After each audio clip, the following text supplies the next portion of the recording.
Salam saudara terkasih dalam Kristus Yesus. Hari ini kita berjumpa pada Minggu 17 setelah Trinitatis. Perjumpaan yang indah yang akan mengarahkan kehidupan kita untuk hidup sebagai keluarga Allah. Sebelumnya, kita bersatu di dalam doa. Damai sejahtera Allah yang melampaui segala akal dan pikiran, itulah yang memelihara hati dan pikiran dalam Kristus Yesus Tuhan. Amin. Saudara terkasih, firman Tuhan untuk kita dari Filemon 1 ayat 8 sampai ayat 17. Demikian firman Tuhan. Karena itu, sekalipun di dalam Kristus aku mempunyai kebebasan penuh untuk memerintahkan kepadamu apa yang harus engkau lakukan, tetapi mengingat kasih-Mu itu, lebih baik aku memintanya daripadamu.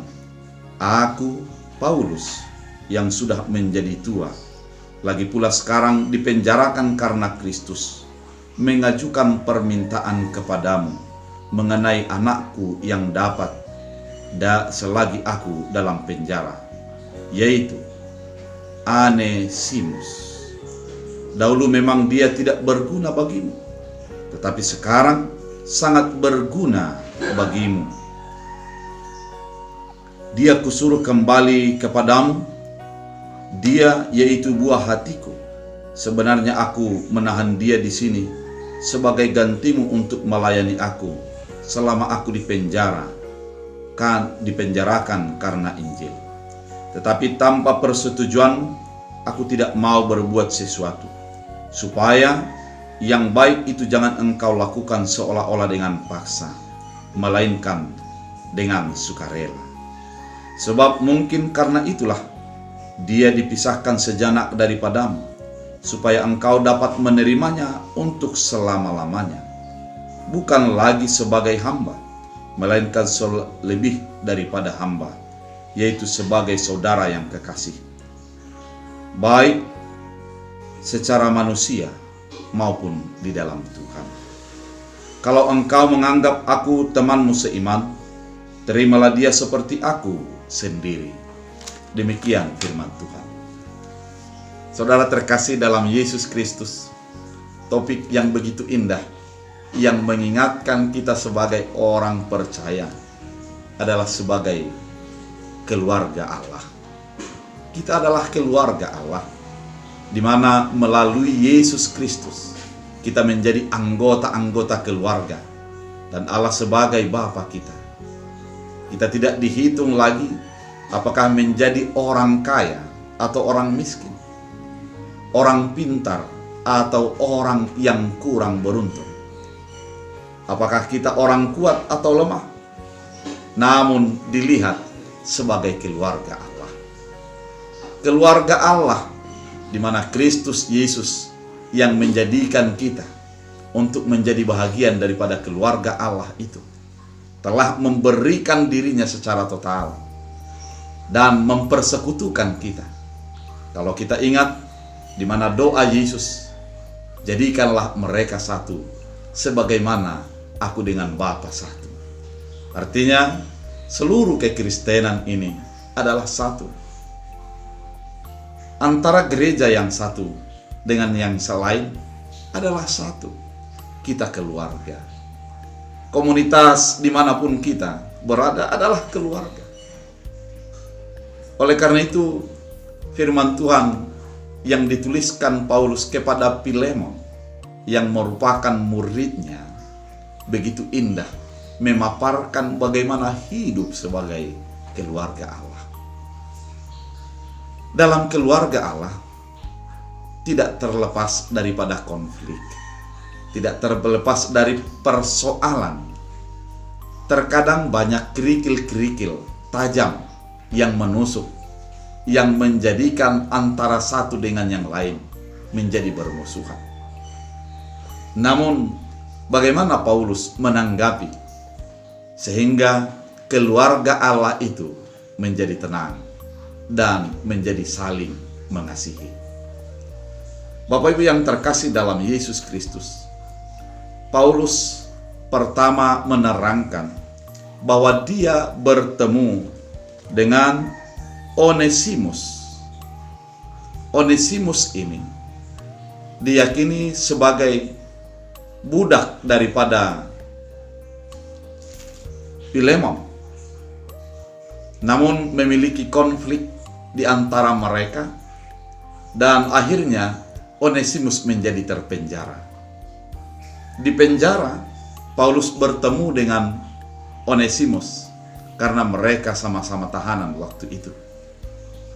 Kemudian dengan lemah lembut, Paulus mengkader Onesimus, memberikan pengajaran tentang Kristus Yesus. Secara pemandangan atau pemahaman daripada Paulus, setelah Onesimus menerima Kristus Yesus, Onesimus adalah orang yang baik. Dia senang dengan Onesimus, dan juga dia senang dengan Filemon, seorang yang baik. Namun di antara mereka berdua ada konflik, ada persoalan yang terjadi, sehingga Paulus menengahi keduanya. Paulus dengan tenang mengatakan, saya sebagai yang tua, yang dipenjara oleh karena Kristus, sekarang mendapatkan anak di dalam penjara yang bernama Onesimus. Dan dia mengatakan kepada Filemon agar mereka bisa menerima satu dengan yang lain, bisa menerima perbedaan-perbedaan yang ada. Oleh karena itu, bahasa yang begitu indah, yang menyentuh kepada batin kita, yang diungkapkan oleh Paulus dalam menyelesaikan persoalan yang terjadi. Dia mengatakan demikian, karena itu sekalipun di dalam Kristus aku mempunyai kebebasan penuh untuk memerintah kepadamu, Filemon, apa yang harus engkau lakukan? Kenapa dia berani mengatakan, sesungguhnya aku bisa memerintah kepadamu, Filemon? Apa yang harus engkau lakukan? Karena memang sangat jelas bahwa dalam ayat 9, tetapi mengingat kasihmu itu, lebih baik aku memintanya daripadamu. Aku Paulus menekankan wibawa yang sebenarnya, yang sudah menjadi tua. Artinya Paulus itu sudah tua dibanding dengan Filemon. Dan aku lagi pula sekarang di penjara karena Kristus Yesus. Artinya penjara itu merupakan sesuatu yang dilihat oleh Paulus sebagai bukti kasihnya kepada Kristus Yesus. Dan Filemon itu adalah orang yang mengasihi. Oleh karena itu, dia menerangkan, dia pertama ataupun Paulus lebih dahulu menerangkan tentang meminta, bukan memerintah. Ketika ada konflik di antara keluarga Allah, antara Filemon dan Onesimus, Paulus tidak menggurui, karena Paulus mengetahui bahwa kasih Kristus sudah ada di dalam diri Filemon. Oleh karena itu dia meminta, bukan memerintah, bukan mengajari, namun meminta. Oleh karena itu, di dalam sebuah keluarga Allah, ketika ada persoalan, mari memulai dengan merendahkan diri. Ketika keluarga Allah saling merendahkan diri, bukan menjadi merasa lebih hebat atau merasa lebih berwibawa, merasa lebih memiliki kuasa daripada yang lain, maka keluarga itu akan sulit bertemu. Namun kalau yang tinggi merendahkan diri, dan yang rendah bisa memahami kepada yang lebih tinggi, maka di sana akan ada pertemuan. Dalam keluarga Allah, mari terlebih dahulu menjadi merendahkan diri. Saudara terkasih, apabila ada konflik di dalam gereja, ada konflik di antar gereja, ada konflik dalam suami istri, berupaya terlebih dahulu untuk merendahkan diri, bukan untuk membenarkan diri.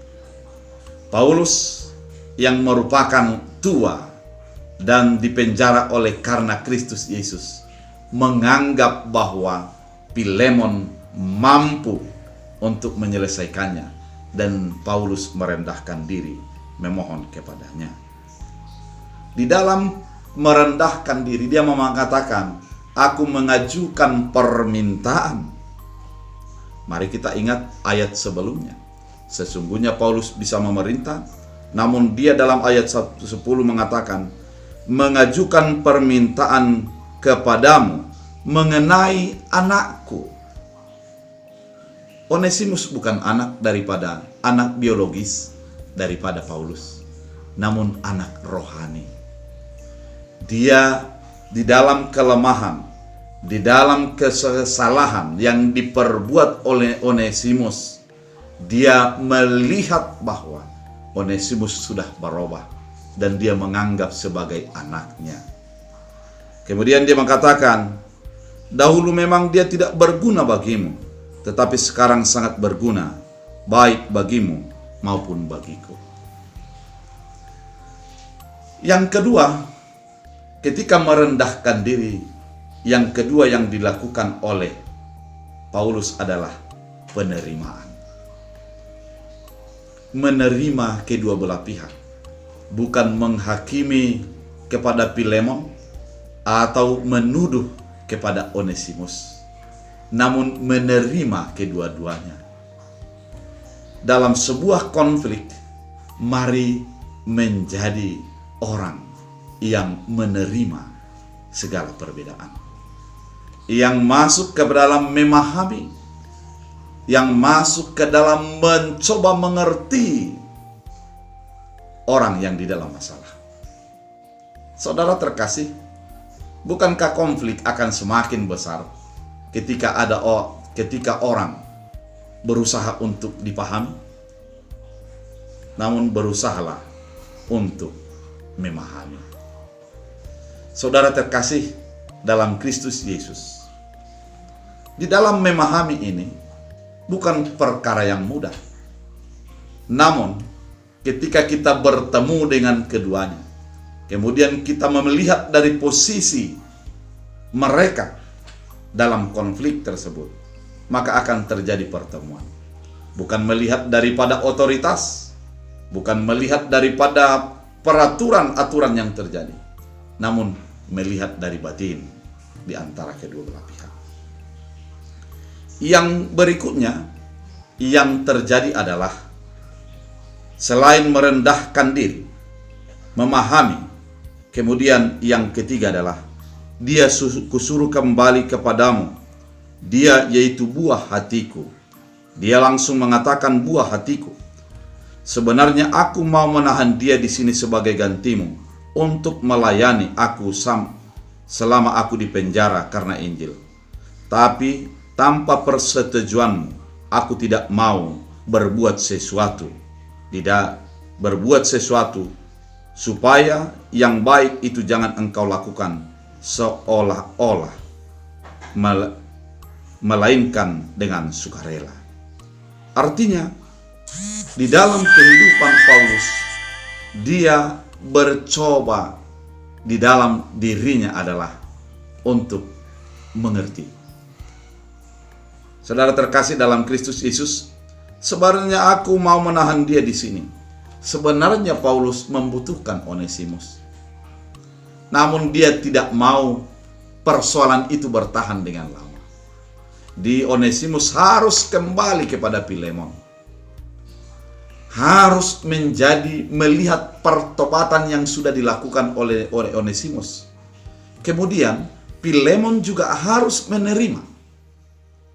melihat perubahan daripada Onesimus. Mereka tidak boleh seolah-olah, namun ada ketulusan di dalamnya. persoalan tidak boleh seolah-olah sudah baik, namun harus dari batin dikeluarkan dan dinyatakan sudah sembuh. Filemon diajak oleh Paulus untuk melihat bahwa pentingnya kedamaian itu. Bagi Paulus sesungguhnya dia menjadi lebih nyaman kalau ada Onesimus yang melayaninya. Namun bagi Paulus, kepentingan pribadi ditiadakannya. Namun kepentingan sebagai keluarga Allah diutamakannya. Sebagai pelayan Tuhan, yang terbaik yang kita lakukan adalah mari kita menjadi pendamai. Menjadi pendamai dalam kehidupan kita. Artinya, berusaha untuk mendamaikan. Karena ketika kita menjadi pendamai di antara umat Tuhan, maka terjadi kedamaian. Kalau ada perseteruan, biar tarik itu ke dalam dirimu. Biarlah engkau berkorban asal umat Tuhan menjadi aman. Karena ada Kristus yang mampu mengusap tubuhmu yang luka itu untuk menjadi pulih dan sembuh. Apabila di dalam rumah tangga, mari sebagai pendamai, mari berkorban untuk sebuah perdamaian. Karena memang ketika ada pengorbanan, di sana akan muncul sebuah komunitas keluarga Allah yang penuh dengan sukacita. Berikutnya, pada firman Tuhan kali ini dikatakan, bukan lagi sebagai hamba, melainkan lebih daripada hamba, yaitu sebagai saudara yang kekasih, yang bermusuh oleh karena yang sebelumnya ada konflik, disuruh untuk menerima sebagai keluarga yang kekasih. Bukan hanya keluarga, namun harus yang mengasihi. Saudara terkasih dalam Kristus Yesus, sifat demikian dimunculkan oleh Paulus agar di dalam keluarga Allah itu penerimaan itu bukan kepura-puraan. Penerimaan yang satu dengan yang lain harus muncul dari ketulusan. Sehingga mereka hidup di dalam sebuah komunitas kasih Allah. Itulah kehidupan kekristenan kita. Sesungguhnya kita tidak boleh menjadi seolah-olah baik dengan orang lain. Kita tidak boleh memperlakukan seolah-olah kita menerima orang lain. Namun harus benar-benar menerima dengan ketulusan. Dalam ayat 17, kalau engkau menganggap aku temanmu seiman, terimalah dia seperti dirimu sendiri. Saudara, ini merupakan ungkapan batin di mana Paulus kembali mengorbankan dirinya demi persahabatan. Mengorbankan diri demi indahnya persekutuan di dalam gereja. Mengorbankan harga diri demi baiknya sebuah komunikasi dalam keluarga Allah. Saudara terkasih dalam Kristus Yesus, kalau ini kita lakukan, betapa indah keluarga Kristiani. Karena ada orang yang merendahkan diri, ada orang yang memahami, ada orang yang mengerti, ada orang yang mengasihi, dan ada orang yang menerima tanpa syarat dalam kehidupannya. Kita ini adalah keluarga Allah. Mari kita hidup untuk memancarkan keluarga yang penuh dengan kebahagiaan ini. Saudara terkasih dalam Kristus Yesus, firman ini mengingatkan kita. Saya, saudara, adalah keluarga Allah. Gereja saya dan gereja saudara adalah merupakan satu dalam keluarga Allah. Mari hidup di dalam pengenalan yang benar kepada Kristus Yesus. Mari hidup sebagai pembawa damai. Mari hidup menjadi orang yang berkorban demi indahnya perjalanan keluarga Allah. Tuhan Yesus memberkati. Kita berdoa. Terima kasih Tuhan atas firman yang Engkau nyatakan, mengingatkan kami, menegur hati kami untuk menjadi hidup sebagai keluarga Allah. Biarlah apa yang kami dengarkan, kami lakukan, sehingga keluarga Allah ini memang hidup di dalam sukacita yang penuh kasih. Dalam Kristus Yesus Tuhan kami berdoa. Amin. Tuhan Yesus memberkati.